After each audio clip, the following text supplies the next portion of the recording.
One of the focus areas of Prime Minister Modi's tenure has been the manufacturing of defense equipment in India. Over the past decade, India has undertaken several initiatives to massively scale up the development and manufacture of defense equipment. From missiles to fighter jets to handheld and recoilless weaponry, India now sources have half of its equipment from local manufacturers, and for the last couple of years has been running a positive deficit with the export of Indian equipment to countries like the Philippines and Armenia. Joining us today are two extremely special guests for a conversation on India's Atmanirbharta defense project. Dr. Jaitirth Joshi is an acclaimed defense scientist who officially assumed the roles of Director General of BrahMos as well as CEO and Managing Director of BrahMos Aerospace on December the 1st, 2024. With over 3 decades of experience in missile technology, Dr. Joshi has led pivotal programs including the long-range surface-to-air missile and the medium-range surface-to-air missile, and directed their integration into India's indigenous aircraft carrier, significantly enhancing national defense capabilities. His contributions extend beyond missile systems.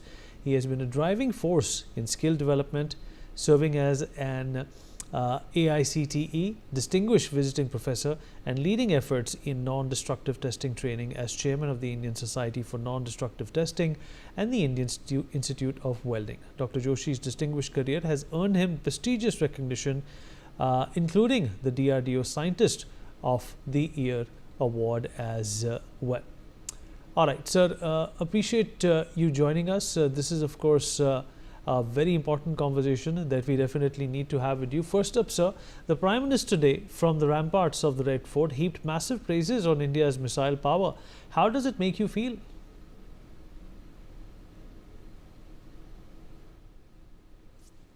Good afternoon, viewers. Wish you a happy Independence Day. We feel proud from the ramparts of Red Fort. Prime Minister has raised huge heap on the Indian Defence Forces.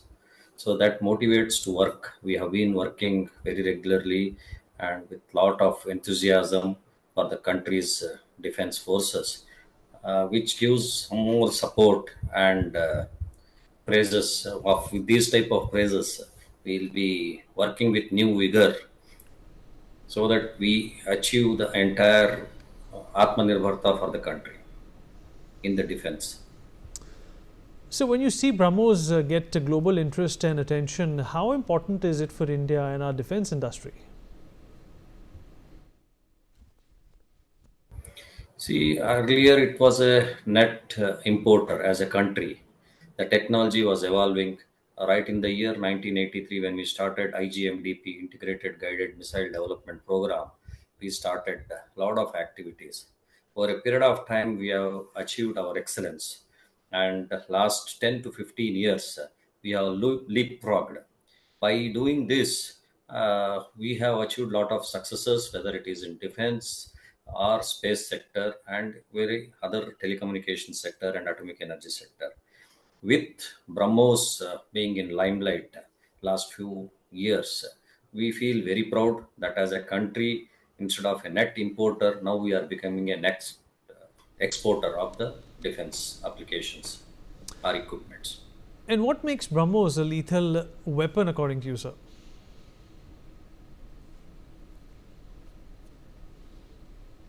See, as you are aware, you have seen in last few months the activity what BrahMos has carried out. It's a supersonic missile. It can cruise at any height, starting as low as 10 to 15 meters to the higher, very high altitude. It becomes very difficult for enemy's radar to track the missile, and it goes all through with a supersonic speed and does its job. Right, sir, and for our viewers who might not know this, can you tell us why this missile gained the name BrahMos and its significance? See, basically, BrahMos Aerospace was formed as a joint venture between DRDO of India and a joint stock company, Military Industrial Consortium (NPOM) of Russia. This company was established as an intergovernmental agreement signed during February of 1998 between the Republic of India and the Russian Federation. As the name suggests or represents, It is the name of two rivers, the fury of Brahmaputra, BRAH, and the grace of Moscow rivers. So that is why the BRAH of Brahmaputra and MOS of Moscow river together we have formed, put a name of BrahMos. And it's a joint stock company with 50.5% from the Indian side stock and 49.5% from the Russian stock. Sir, I have to ask you about Operation Sindoor. In less than 50 missiles, we have decimated Pakistan's air bases and terror camps. How big a pat in the back is it for India's defense research? See, whatever you have seen in the Operation Sindoor is already there in the open domain, and many of us have spoken on that subject. See, the lethality of the weapon, as you have told, has done the job, and we feel proud that as a country we are done a job what is assigned by the top brass of the country, and which is for the nation's requirement, a national cause, which was called, and we have done the job with utmost precision. The armed forces have effectively used the weapons and did the job in a very short span of time. So, we wanted to ask you, or rather speak to you, to thank you for your service to the nation. For the young people watching, what made you pursue defense research? Yeah. See, when I started my career, I started from a multinational company with my specialization of non-destructive testing. The non-destructive testing is extensively used as a diagnostic tool in space, atomic energy, or automobile, or defense forces. It is something like this. After the item is tested, manufactured, you have to do the testing by way of doing radiography, ultrasonic, magnetic particle, like what we do for a human being. Abdomen ultrasound we do, or if there is a fracture, to find out the internal defects without damaging. That said, that this will be of utmost importance. When we make an item, we cannot destruct and test it. We have to do it in the non-destructive way only. How far the equipment is good, how the health of the equipment after a long term storage, how it is behaving by using acoustic emission. These type of tests I was involved way back in 91, 92 when I was started working in a multinational. This gave me, because my father was a atomic energy scientist, so there is in the blood, there is a scientific community in the family. So that made me, I wrote the exam and then I joined this thing, defense research. After joining, the way the people have given us boost, and they have trained and guided us, the likes of Dr. Abdul Kalam, late Padma Bhushan, Dr. R.N. Agarwal, Padma Shri, Dr. Prahlada, Dr. Saraswat. These people have guided, handheld us, and guided and trained us to become a missile engineer.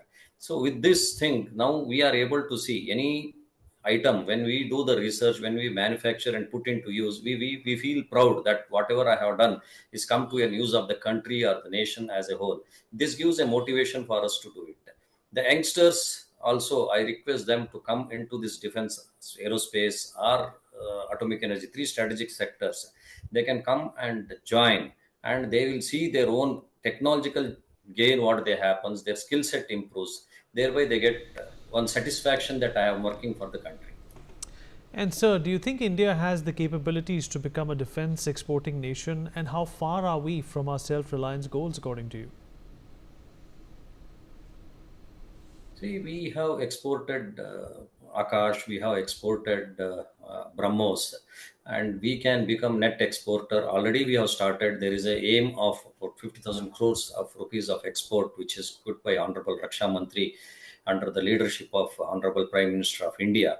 We will be able to achieve the goal of the India. See, today we are a third biggest economy in the country. So we are aiming for 5 trillion economy of 5 trillion economy. Because of this steps what we have put as in our goals, we will be able to do the net exporter tag we will get, and we will be exporting lot of weapons to the other friendly countries.